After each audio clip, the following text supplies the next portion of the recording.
So hey guys, this is actually a very special video, which I feel like I'm saying almost every time I make a video now, but this is really special to me because this amazing person commissioned me to actually update all of my OCC's bios for my story marked. And not all the marked cast, obviously, that would be, to way too much, but they actually commissioned me to redo each of the 7 mages plus one extra, but that little extra won't get her own video because she's not technically a mage. But I thought, oh well, since I got commissioned to do all the mages and they're all going to get their references done at a nice amount of time, I could turn little videos into them, and so I can talk about my characters and my story because not a lot of people know this, but I actually have been working on a passion project story of mine since I was in high school, which is called Marked. And since a couple of people have been really interested in it, and I actually got someone who was willing to throw money at me to do my own characters, which I'm extremely flattered for, by the way, really inspired me to do this, and I'm going to turn it into a series of videos.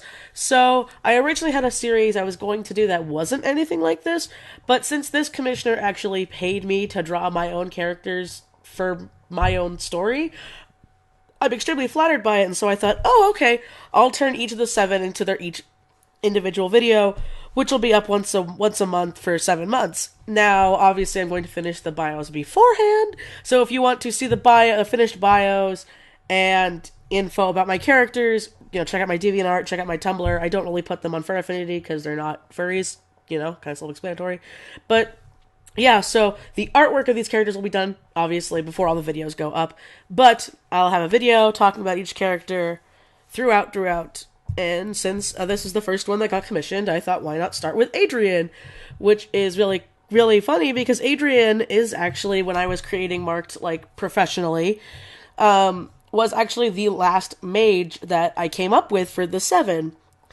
I didn't have all 7 mages set in stone when I was originally writing Marked. In fact, I technically only had, 4 of them.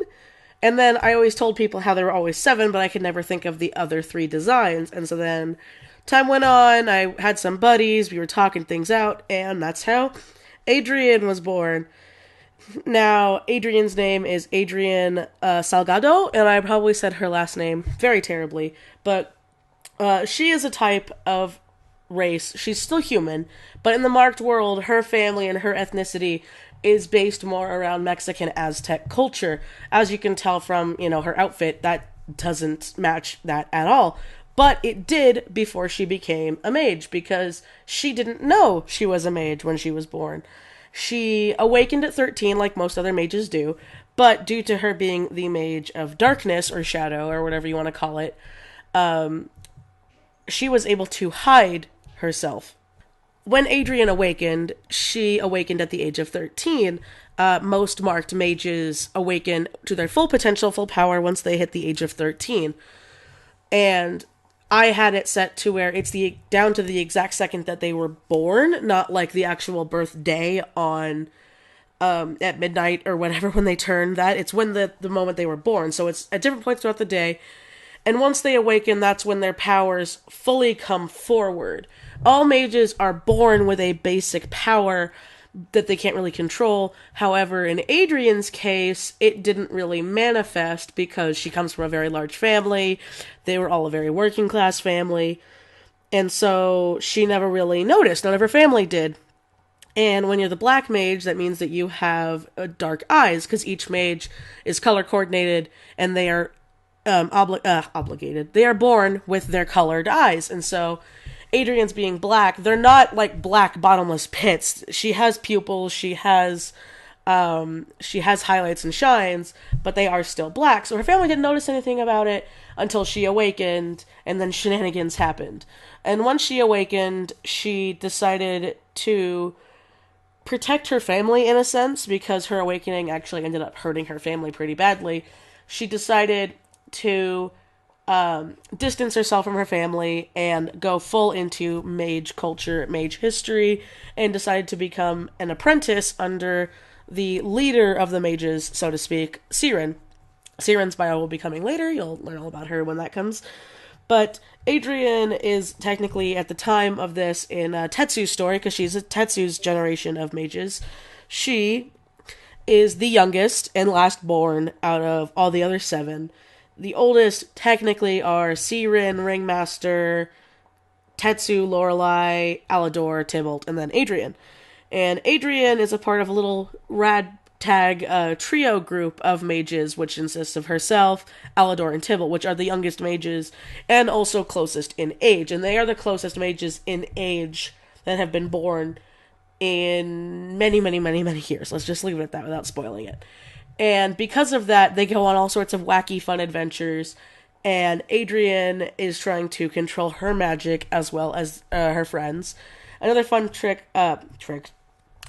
about Adrian is that while she very much is a girl, I always wanted her to have a little bit more of a gender ambiguous sort of face and attitude towards it, which is another reason why she wears the very baggy clothes and the updated mage attire. That when Tybalt and Alador first meet her, they don't really know what her gender is, and it is easier conveyed in the story in written form than actual physical form. But due to that, she just doesn't really correct them on it and likes messing with her friends. And another fun fact about her is that I've had some people wonder, like, why is she always in these dark monochromatic clothes? Well, one of her powers is that she actually sucks the color out of anything she wears, which sucks because her favorite color is actually pink. And because of that, whenever she wears any sort of clothing, it doesn't matter what it is, after she awakened, all the color just literally gets sucked out of it. And it's actually a really, how I see it in my mind is a really interesting effect. It's kind of like it just fades out into like a monochrome. So she will always be seen in monochrome clothes at this age. Obviously, when she gets older, she controls her powers better, so she can wear colors. And yeah, I think that's a good little rambant synopsis about her.